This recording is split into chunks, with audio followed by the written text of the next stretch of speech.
Hello साथियों, स्वागत है आप लोगों का मेरे यूट्यूब चैनल पर। और मैंने चलो घर पे बैठे रहते हैं, लॉकडाउन में कुछ काम है नहीं, तो मैंने सोचा पढ़ना चालू कर देते हैं। और मेरा नॉलेज कैसा है वो तो आपको दिख ही जाएगा वीडियो में। मैथमेटिक्स का टॉपिक पढ़ेंगे हम, आयत, और ऐसे ही कई ज्योमेट्री का टॉपिक है, ज्योमेट्री पढ़ेंगे, फिर मेंसुरेशन पढ़ेंगे। कई टॉपिक जैसे आयत है, वर्ग है, स्क्वायर, पैरेललोग्राम, ट्रेपेजियम, रोम्बस, सारे टॉपिक में डिस्कस करूँगा। हिंदी और इंग्लिश दोनों में होगी क्लास, कोई डरने की ज़रूरत नहीं है। और इसी के साथ जो गवर्नमेंट्स एग्ज़ाम है, एसएससी लेवल की एग्ज़ाम है, सीटीसी लेवल की एग्ज़ाम है, उनमें सब में काम में आने वाला है। तो स्टार्ट करते हैं।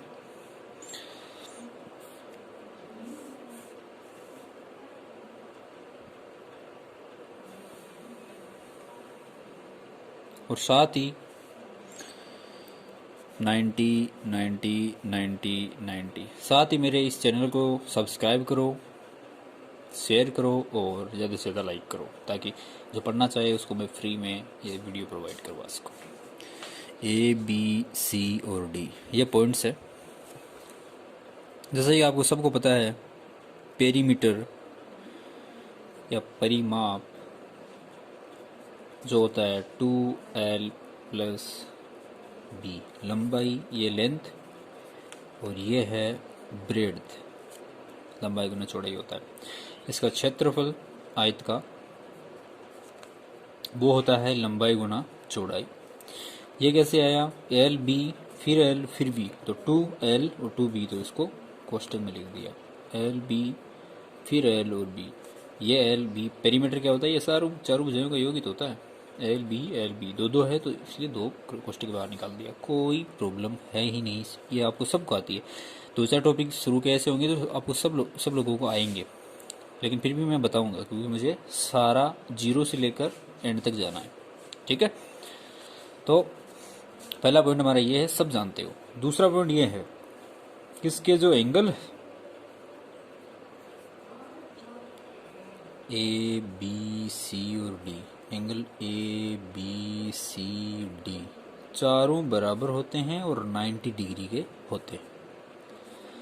साथ ही साथ इसके विकर्ण यानी डायगोनल्स, डायगोनल्स जो हैं यानी विकर्ण जो हैं वो बराबर होते हैं। d1 बराबर d2, इसको मैं d1 दूं, इसको d2 दूं, तो ये विकर्ण इसके आपस में बराबर होते हैं। ये हमारा दूसरा पॉइंट है।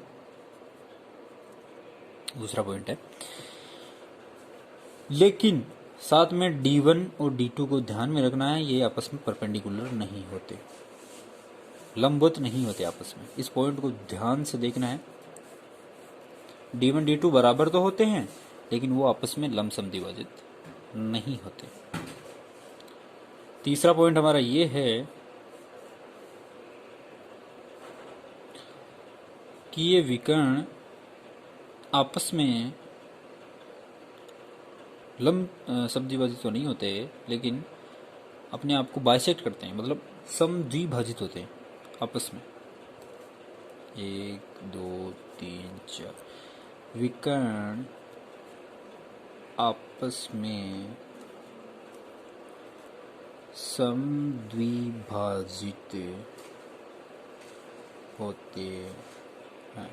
आपको मेरी आवाज़ सुननी है, फिर राइटिंग, फिर यदि समझ में नहीं आए ना तो इसके स्क्रीनशॉट ले लेना, जूम करके देख लेना, बार बार देख लेना।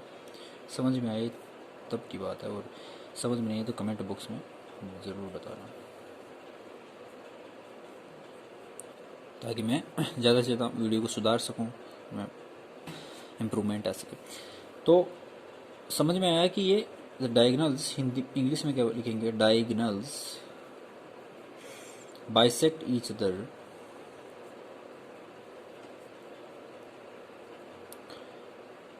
Equally.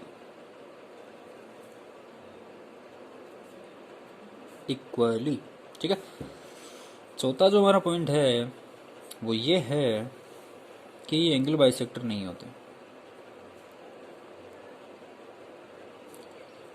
Diagonals are not angle bisector.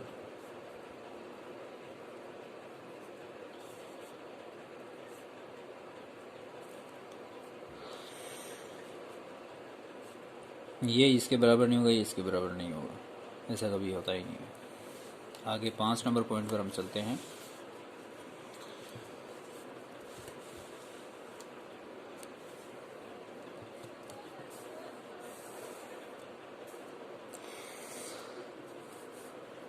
पाँच नंबर पॉइंट है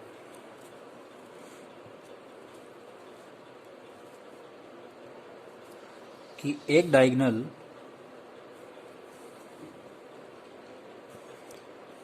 पूरे आयत के क्षेत्रफल को आधा आधा मतलब बराबर बराबर भागों में बांटता है। एरिया को बराबर बराबर भागों में बांटता है।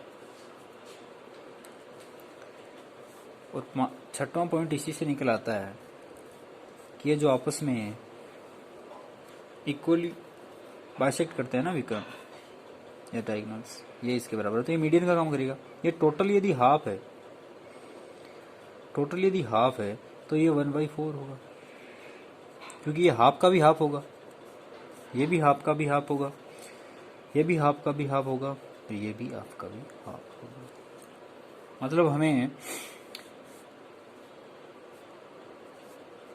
ए जैसे ए ओ सी का एरिया निकालना है, area A O C, area A ओ सी का निकालना है तो यदि ये 4 दे दे तो मैं पूरा ए बी सी डी का एरिया पूछे तो हम 4 गुना 4 कर देंगे और 16 आ जाएगा। या 16 दिया हुआ है और ए ओ सी का पूछे, ए बी सी डी का ए ओ सी का पूछे तो 1/4 कर देना, सीधा सा है। आगे हम जैसे जैसे बढ़ेंगे एसएससी और जैसे भी रेलवे कोई भी एग्जाम है, कॉम्पिटिटिव वनडे एग्जाम, उनके लिए बेस्ट पॉइंट मैं आपको बताऊंगा, तो स्टे वॉचिंग। अब 7वां जो पॉइंट हमारा निकल के आता है वो ये है कि जैसे कोई भी पॉइंट यहां पर हो, वर्टेक्स से मिला देते हैं। ये O है, यहाँ पर A1, A2, A3, A4 areas का नाम देते हैं। इस ट्राइंगल का एरिया A1, इसका A2, इसका A3 और इसका A4। तो इसका रिजल्ट आता है A1, A3, A2 बराबर होता है A2 प्लस A4 के। कोई भी जनरल क्वेश्चन बन सकता है, क्विक आंसर आता है इसका, क्विक आंसर। अब आया कैसे गुरुजी बताओ, बेसिक बताओ, तो बेसिक पर चलते हैं।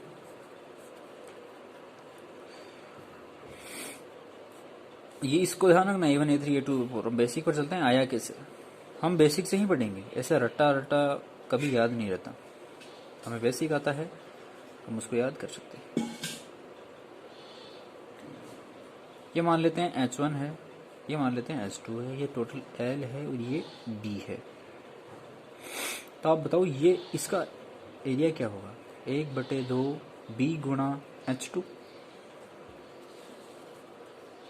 ठीक है, अब देखना B गुणा H2 होगा, इसका एरिया देखना 1/2, ये परपेंडिकुलर है, 1/2 B गुणा H2। इसका एरिया क्या होगा 1/2, ये भी B है, चौड़ाई H1 है नहीं, ये A2 A4 है या नहीं, A2 A4 A1 A3।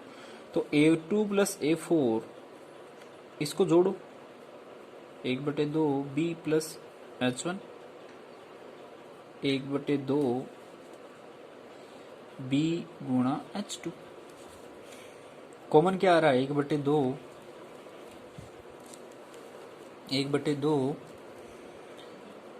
B common आ रहा है, H1 प्लस H2। ये H1 प्लस H2 यहाँ पर देखो L के बराबर है, H1 ये H2 L के बराबर। तो क्या हुआ, रिजल्ट क्या आया, 1/2 L गुणा B का 1/2, यानी A2 और A4 1/2 LB है। तो बचा फिर वापस 1/2 LB तो बचा, क्योंकि आयत का तो क्षेत्रफल LB होता है, रेक्टेंगल का एरिया बोलिए तो LB होता है। अब A2 और A4 के लिए 1/2 है, तो A1 और A3 के लिए भी सेम बचेगा। तो हम कह सकते हैं A1 plus A3 equals to A2 plus A4। आसानी से कह सकते हैं, कह सकते हैं या नहीं कह सकते, A1 A3 ये कह सकते हैं। आपको समझ में आ गया होगा और इसको फिर से देखना, समझना है इसको। ये H1 लिया, ये H1 लिया, ये H2 लिया, एरिया निकाला, ये B है, ये लेंथ है, इसका एरिया निकाला 1/2 बी गुणा H1, 1/2 बी गुणा H2, इनको जोड़ा क्योंकि ये A2 A4 हमने नाम किया था, इसका नामकरण किया था। A2 A4 को जोड़ा तो B कॉमन आ गया, 1/2 H1 H2 यहाँ पर बच गया। H1 H2 B के बराबर है, यहाँ पर सॉरी H1 और H2 L के बराबर है, तो 1/2 BL, ये आधा एरिया होता है आयत का, तो आधा इसके बराबर, आधा यदि A2 A4 के बराबर है तो आधा A1 A3 के बराबर होगा, पूरा ही बराबर हो गया ना दोनों आपस में। अब आगे चलते हैं 8वें पॉइंट की ओर।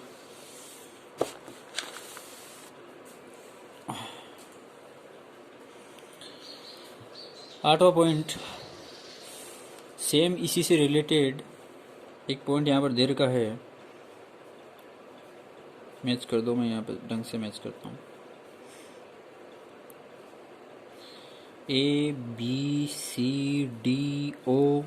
तो AO² प्लस OC² बराबर OB² प्लस OB², OD ठीक है, ये रिजल्ट आता है। ये आया कैसे करो, इसका क्वेश्चन भी करेंगे हम, कोई दिक्कत नहीं है, क्वेश्चन इसका लगाएंगे। पिछले वाले का भी एक क्वेश्चन लगा लेते हैं ताकि आपको अच्छा समझ में आए।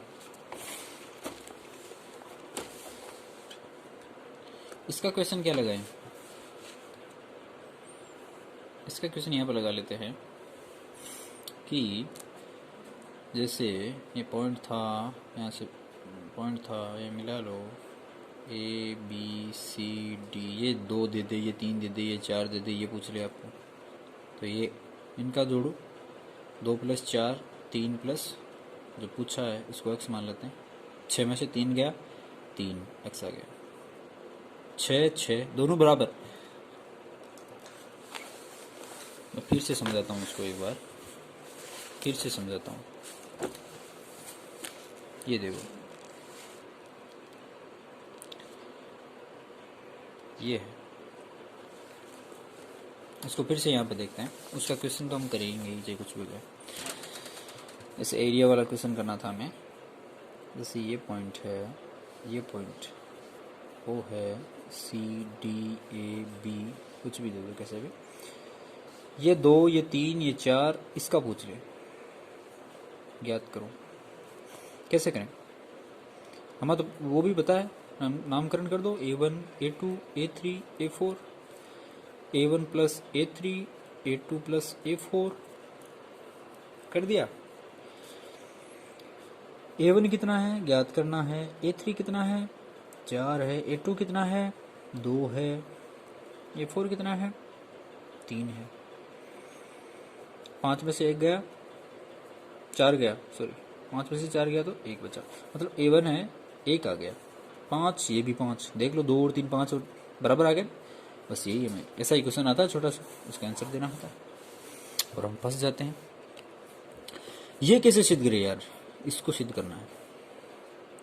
दूसरा डायग्राम लेते हैं, इसको सिद्ध करना जरूरी है। नाम दे दो इसको, ये और ले लेते हैं, ठीक है। मैं यहाँ पर परपेंडिकुलर डाल रहा हूँ चारों ओर, मतलब चारों भुजाओं पर, इधर भी इधर भी। नाम दूंगा PQRS। अब ध्यान से देखो, ये मैंने क्यों डाला है और वो भी पता चल जाएगा। इस ट्रायंगल में देखो क्या दिख रहा है आपको, पाइथागोरस प्रमेय लगी, गोरस प्रमेय क्या दिख रहा है पाइथागोरस प्रमेय में, AO² समीकरण 1, APPO OP² और AP²। इसी प्रकार समीकरण 2,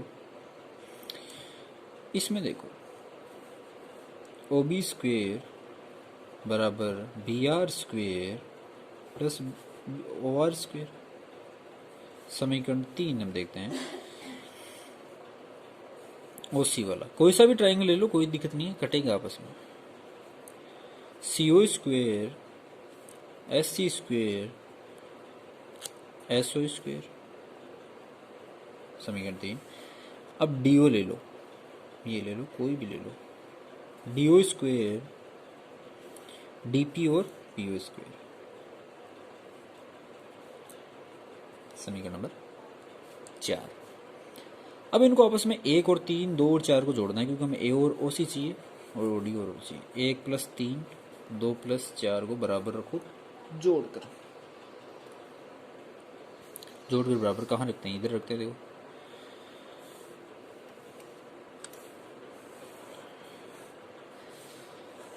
इधर करते हैं इसको, ये और ये O P square plus A P square plus S C square plus S O square बराबर, मैं बोल रहा हूँ इसको ध्यान से सुन लेना, लेकिन ये हैंड राइटिंग अगर ठीक भी ना हो तो भी, बी आर स्क्वेयर 2 और 4, B R square plus O R square plus O P square plus D P square. अब ध्यान रखना मैंने ये परपेंडिकुलर क्यों डाला था, ये 90 है, ये 90 होता ही आयत में, आपको पता है, ये 90 हो गया, ये 90, ये 90, ये भी 90, ये भी 90, ये 90 होता है, ये 90, ये 90, तो ये भी 90, ये भी 90, ये भी 90, तो ये भी 90। अब ध्यान रखना, अब सारे 90 हो गए, सारी भुसें बराबर हो जाएगी, ये तो C R C S O के बराबर, एस ओ डी पी के बराबर, पी ए बी आर के बराबर, O Q S R O R S C के बराबर, ओ आर बी क्यू के बराबर, ये आर पी डी सी के बराबर, ए पी, सारे ये बराबर होगी, ये कट जाएगी, देखना कैसे कैसे कटेगी, अब देखते हैं। ओपी किससे कटेगी, ओपी तो सीधा ओपी से ही कटेगी। एपी किससे कटेगी, एपी एपी किससे कटेगी, एपी किससे कटेगी, एपी कटेगी बी आर से, एपी कटेगी बी आर से, बी आर से कटेगी,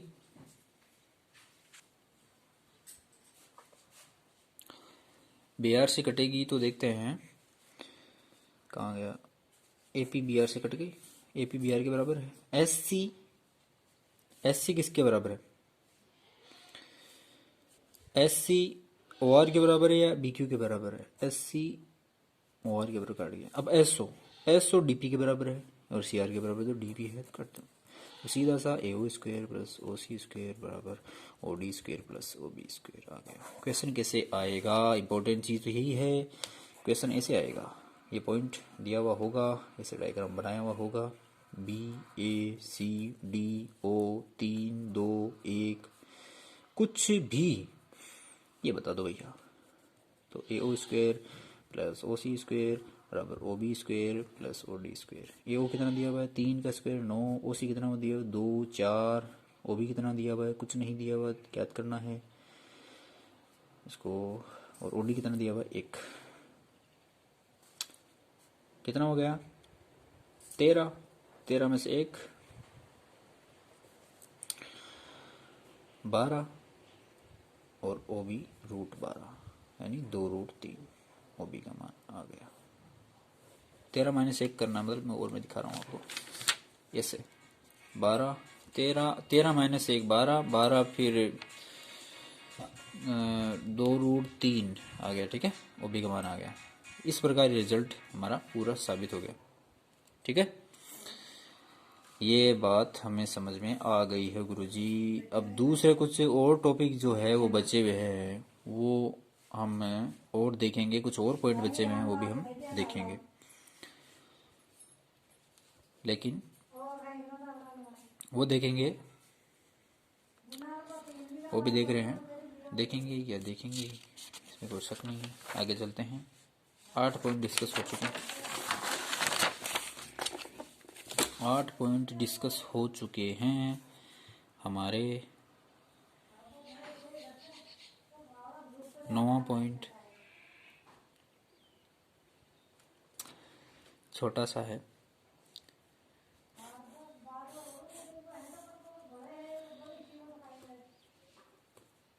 जैसे ये वो दिया हुआ है, इसको मैं यहाँ से मिला दूँ, मतलब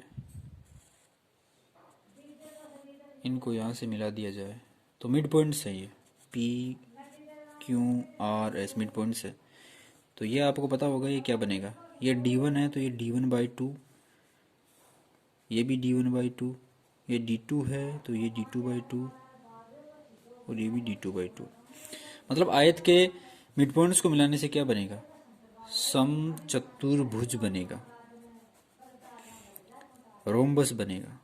कैसे बनेगा? ये मिड पॉइंट थ्योरम से बनेगा। ऐसे मिड पॉइंट थ्योरम, यहाँ पर d1/2, ये d1 मान लेता हूँ, और d1 बराबर d2 होता है, इसको आपको पता है ही। इसी प्रकार यहाँ पर ये एंगल होगा d2/2, मिड पॉइंट थ्योरम तो पता है ना, ऐसे ट्राइंगल में लगती है। ये 2 है तो ये 1 होगी, ये इसके समांतर भी होगी, समांतर होगी तो ये भी, ये इसके 180 डिग्री, ये 180 डिग्री, ये इसके 180 है तो ये इसके, ये 180 डिग्री हो जाएगा। अब बनता क्या, चारों भुजाएं बराबर होगी। d1 d2 कुछ नहीं है, ये d1 d2 बराबर है तो ये बन जाएगा क्या, समचतुर्भुज। वर्ग क्यों नहीं बनेगा, चारों भुजाएं वर्ग की भी बराबर होती है, क्योंकि यहाँ पर 90 नहीं है, ये इसका योग 180 है, इसलिए वर्ग नहीं बनेगा। 90 कुछ नहीं है यहाँ पर। अब आगे के जो टॉपिक है मैं दूसरे लेसन में डिस्कस करूँगा। इसी के साथ मैं यहाँ पर विराम देता हूँ। और दूसरा लेसन हमारा मतलब चैनल को आप सब्सक्राइब करो, शेयर करो, लाइक करो, ज़्यादा से ज़्यादा शेयर करो इसको, ताकि आप कोई सीखना चाहे वो सीख सके। और जो बचे हुए टॉपिक हैं वो मैं लेसन 2 में डिस्कस करता हूँ। Okay, bye bye, tata, see you.